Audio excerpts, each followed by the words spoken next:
am Dr. Devyani and you are watching Epistasis. So this is the part 2 of the chapter Breathing and Exchange of Gases, which is in the syllabus of CBSE class 11 biology. And हम लोग इसका quick revision, इस chapter का quick revision कर रहे हैं. So keep it in mind that ये quick revision है, आपको बहुत ही detail में इसको NCERT book से पढ़नी है और इसके लिए आप कोई भी reference book follow कर सकते हैं. Okay, so let's get into the video. अगर आपने part 1 इसका नहीं देखा है तो उसको please देखिए, and if you like it so please subscribe to my channel Epistasis. Now start.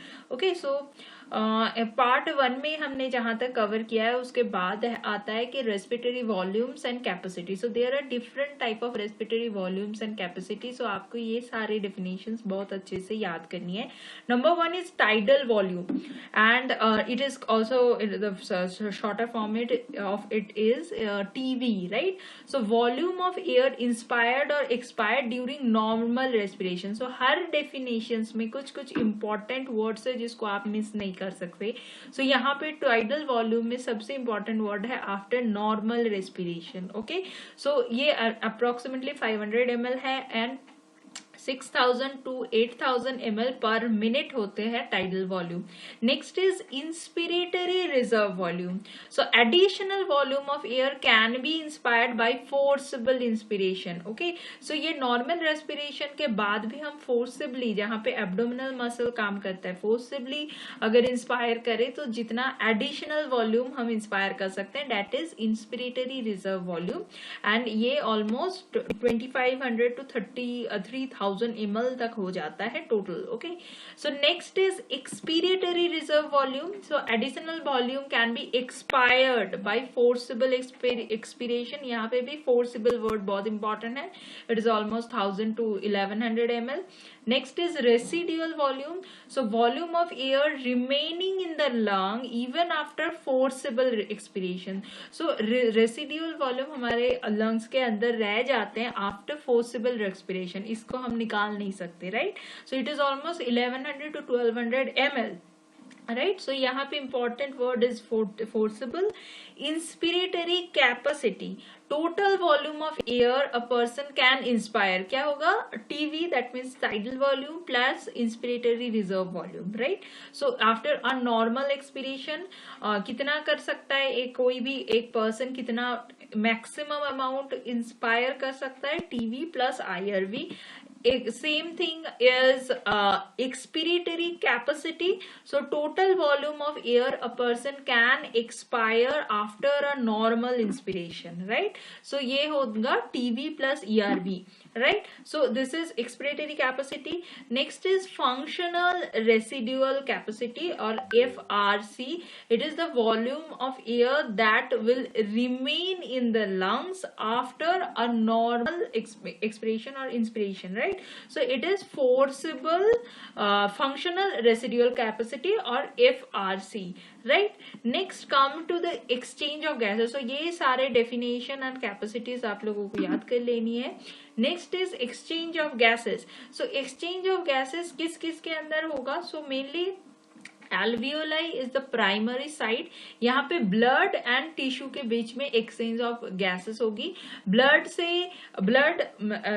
Oxygen carry करके लेके आएगा एंड टिश्यू में जो CO2 प्रोड्यूस होगा उसके साथ ऑक्सीजन का एक्सचेंज होगा, right. So this is mainly alveoli is the primary site and mechanism is simple diffusion based on pressure gradient. Okay, जिस pressure gradient or concentration gradient of these two gases is the main factor. Okay, so the factors affecting rate of diffusion. Rate of diffusion कौन कौन से factor के ऊपर depend करता है? Number 1 is solubility of gases. कौन सी oxygen या carbon dioxide किसकी solubility ज्यादा है? Number 2, thickness of the membrane. Okay, so these two are the factors affecting our rate of diffusion. Next is what is there should be some unit to measure the pressure gradient or the concentration of the particular gases. So it is mainly partial pressure. Partial pressure means pressure contributed by an individual gas in a mixture of gases. Okay, जहाँ पे एक से ज्यादा gases रहती है वहाँ पे partial pressure of particular gas is mainly the pressure contributed by that gas only. Okay, so यहाँ पे PO2 means partial pressure of oxygen and PCO2 that means partial pressure of carbon dioxide, right? Now concentration gradient for oxygen कहाँ से कहाँ तक तो जाएगा, तो alveoli में, एल्वियोलाई से पहले हम नॉस्ट्रल से इसको डायरेक्ट लंग में इनहेल कर रहे हैं एटमॉस्फेरिक एयर, सो यहाँ पे ऑक्सीजन का लोड बहुत ज्यादा है, so concentration of oxygen will be maximum in alveoli. Then यहाँ से ये ब्लड में जाएगा, ब्लड से ये टिश्यू में जाएगा, so concentration gradient should be from alveoli to blood to tissue. And again concentration gradient for carbon dioxide, so carbon dioxide सबसे ज्यादा प्रोड्यूस होगी टिश्यू में after the all the metabolic activities, carbon dioxide produce होगी, ये tissue में इसका concentration सबसे ज्यादा होगा, यहाँ से कम होगा ब्लड में, एंड ब्लड से भी कम हो जाएगा ये जो एल्वियोलाई में आएगा, right? So this is the concentration gradient for both the two gases carbon dioxide and oxygen. So इसके लिए आप लोगों के बुक में एक partial pressure of oxygen and carbon dioxide in different parts of this of our body एक table दिया हुआ है, आप उसको फॉलो करेंगे, right? Next is how this breathing mechanism occur. Okay, so inspired air जो होता है, that means जो atmospheric air हम ले रहे हैं, यहाँ इसका प्रेशर ज्यादा होगा, so alveolar air में क्या होगा, partial pressure of oxygen is 104 mmHg, whereas partial pressure of carbon dioxide is only 40 mmHg. Right, सो यहाँ पे क्या है कि पार्शियल प्रेशर ऑफ ऑक्सीजन बहुत ज्यादा है, राइट? सो यहाँ के जो ब्लड है, यहाँ से ये ब्लड आ जाएगा हमारा कार्बन डाई ऑक्सीजन वाला, ऑक्सीजनेटेड जो ब्लड है, सो यहाँ पे डिफ्यूजन होगी, उसके बाद ऑक्सीजनेटेड जो ब्लड है वो थ्रू पल्मोनरी वेन आ जाएगा हार्ट में, यहाँ से थ्रू सिस्टेमिक आर्टरीज जो कैरी करते हैं ऑक्सीजनेटेड ब्लड, ये इसको लेके जाएगा टिश्यूज में। यहाँ पे फिर से देखिए कि ऑक्सीजनेटेड ब्लड का partial pressure is 95 mmHg, whereas the partial pressure of carbon dioxide is only 40 mmHg, right? So ये लेके आएगा सिस्टेमिक आर्टरीज, इनको लेके आएगा टिश्यू में।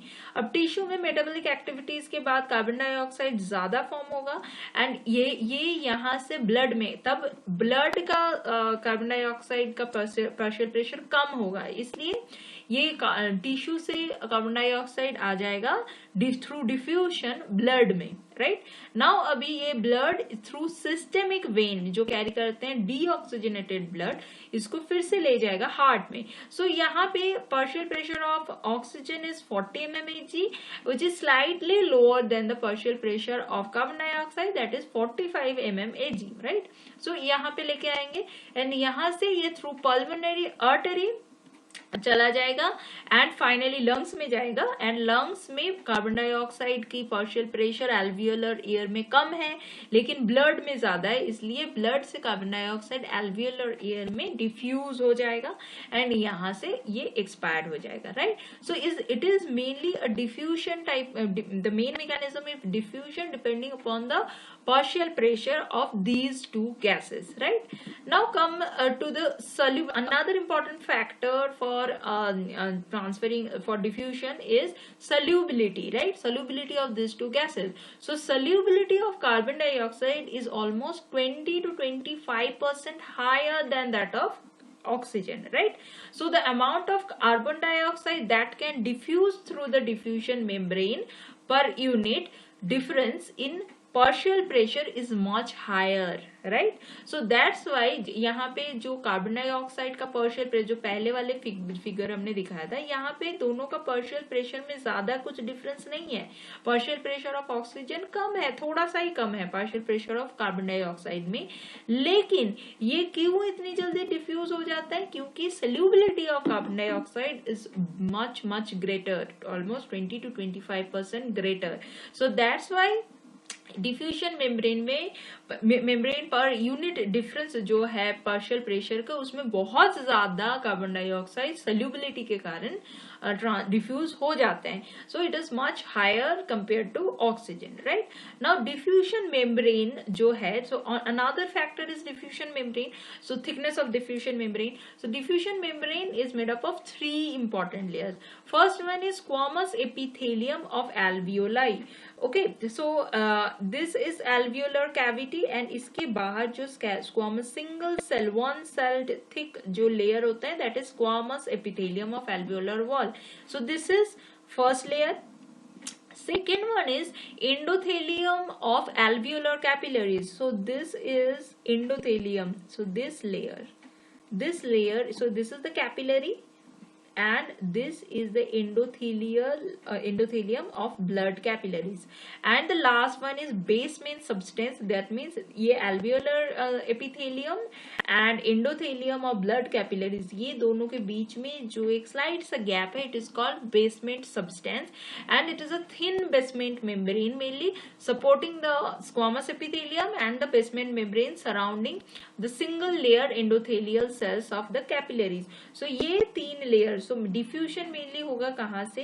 This layer squamous epithelium से basement membrane से endothelium of blood capillaries, right? So this is all about the mechanism जहाँ पे partial pressure of these two gases plays important role, and 2 other factors are, number 1 is solubility of the gases, number 2 is the thickness of the membrane, diffusion membrane, right?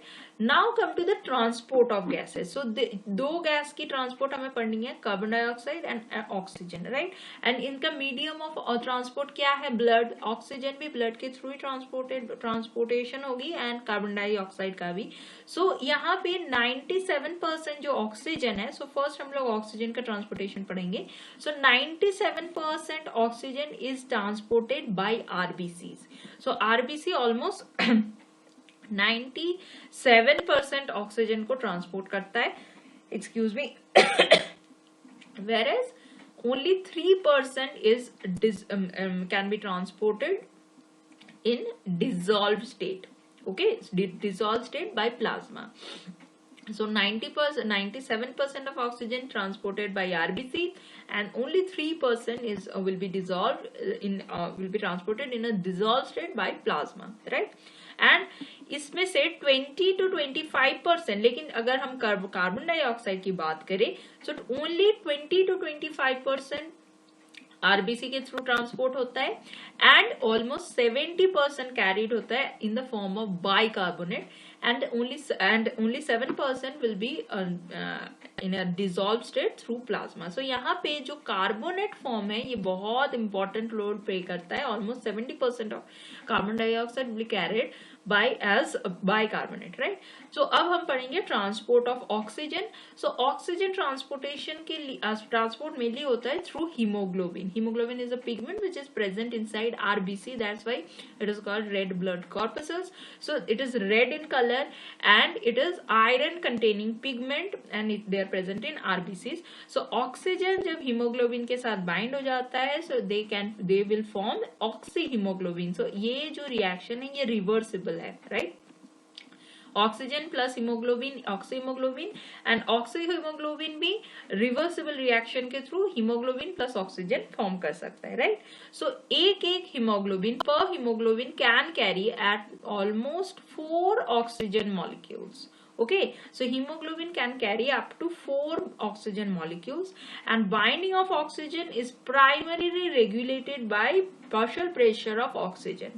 Okay, so the binding of oxygen is primarily dependent on partial pressure of oxygen, but there are some other factors. Other factors are partial pressure of carbon dioxide, hydrogen ion concentration, and also temperature. So these are other factors, right? Now अगर हम लोग देखें तो ये एक sigmoid curve बनता है अगर हम एक्स एक्सिस में partial pressure of oxygen को रखें and y axis में percentage saturation of hemoglobin with oxygen रखें. तो जितना partial pressure बढ़ेगा उतना उतना percentage of saturation of hemoglobin. What is called by saturation of hemoglobin? hemoglobin में 4 ऑक्सीजन फिट बैठ सकते हैं, राइट. सो जितना partial pressure, जितना ऑक्सीजन का सप्लाई ज्यादा होगा, partial pressure ज्यादा होगी, उतना उतना एक एक ऑक्सीजन मॉलिक्यूल हीमोग्लोबिन मॉलिक्यूल्स में ऑक्सीजन बाइंड होता रहेगा. So this is called saturation. So percentage saturation of haemoglobin with oxygen will increase up to a certain level with partial pressure of oxygen. But after that ये sigmoid का ये plateau आ जाता है. क्यों? क्योंकि सारे जो हीमोग्लोबिन है उसमें सारे चार जो जगह है ऑक्सीजन के लिए, वो जब ऑक्सीजन से भर जाती है तब एक सैचुरेशन आ जाती है, right. So this curve is called oxygen dissociation curve, and this is very useful for studying the effect of other factors like partial pressure of carbon dioxide, hydrogen ion concentration, binding of oxygen with hemoglobin. अच्छा, अब आप लोगों के NCERT book में इससे ज्यादा कुछ describe नहीं किया गया है कि कैसे इसको हम स्टडी करें. मगर अगर हाइड्रोजन आयन कंसंट्रेशन घट गई तो कर्व कैसे होगी, बढ़ गई तो कैसे होगी. तो हम लोग इसके ऊपर जो भी क्वेश्चंस आएंगे नीट में उसको पहले सॉल्व करेंगे, एंड अगर उसमें से जो portion out of NCERT book है उसको ही बस हम अपने रेफरेंस बुक से पढ़ेंगे एंड नोट डाउन कर लेंगे, right. Because it is a smart learning. अगर आप पूरा के पूरा रेफरेंस बुक में बहुत ज्यादा इंफॉर्मेशन दी होती है वो पढ़ने जाए तो फिर बहुत ज्यादा आपको पढ़नी पड़ेगी एंड उतना आपके ब्रेन में रिटेन नहीं होगी, right. So that's why NCERT को आप अच्छे से पढ़ ले, एंड जो एक्स्ट्रा 10% क्वेश्चन एनसीईआरटी के बाहर से आते हैं उसके लिए ही बस वो टॉपिक के लिए ही रेफरेंस बुक को फॉलो करें, right. Now, in case of alveoli, what happens? Alveoli में partial pressure of oxygen बहुत ज्यादा है, high. Partial pressure of carbon dioxide कम है, हाइड्रोजन आयन कंसेंट्रेशन कम है, एंड टेम्परेचर भी बहुत कम है comparatively from the tissue, right. So all this conditions are favourable for formation of oxyhaemoglobin. That's why alveoli में ऑक्सी हीमोग्लोबिन फॉर्म हो जाता है. एल्वियोलाई से जो कार्बन ऑक्सीजन मिलता है उसका प्रेशर काफी ज्यादा है, तो वो ब्लड के साथ ऑक्सी हीमोग्लोबिन फॉर्म कर लेता है. बट इन टिश्यू में जाके वो ऑक्सीजन को छोड़ देता है टिश्यू में. सो क्योंकि वहां पे पार्शियल प्रेशर ऑफ ऑक्सीजन कम है, कार्बन डाइऑक्साइड का प्रेशर बहुत हाई है, एंड हाइड्रोजन आयन कंसेंट्रेशन भी हाई है, एंड टेम्परेचर भी हाई है. So all this conditions are unfavorable. Okay, so they just dissociate oxygen from oxyhemoglobin. इसलिए टिश्यू में जाके ऑक्सीहीमोग्लोबिन सारा ऑक्सीजन टिश्यूज को दे देता है, डिसोशिएट हो जाती है. क्यों? क्योंकि इसमें सारा फैक्टर्स जो है they are unfavourable for the formation of oxyhaemoglobin. इसलिए बैकवर्ड रिएक्शन होता है, ऑक्सीहीमोग्लोबिन से ऑक्सीजन और हीमोग्लोबिन अलग अलग हो जाते हैं, right. So this is about the. And another thing is oxygen gets bound to hemoglobin in the lung surface, that means in the alveoli, and gets dissociated at the tissue because of these factors. And every 100 ml of oxygenated blood can deliver around 5 ml of oxygen to the tissue under normal physiological condition. Normal physiological condition में 100 ml oxygenated blood 5 ml oxygen tissue को पहुंचाती है, right. So this is all about part 2 of this quick revision of this chapter. So if you like it, please give me a thumbs up and please subscribe to Epistasis, and इसके next part के लिए part 3 को जरूर देखें. Till then, take care and bye.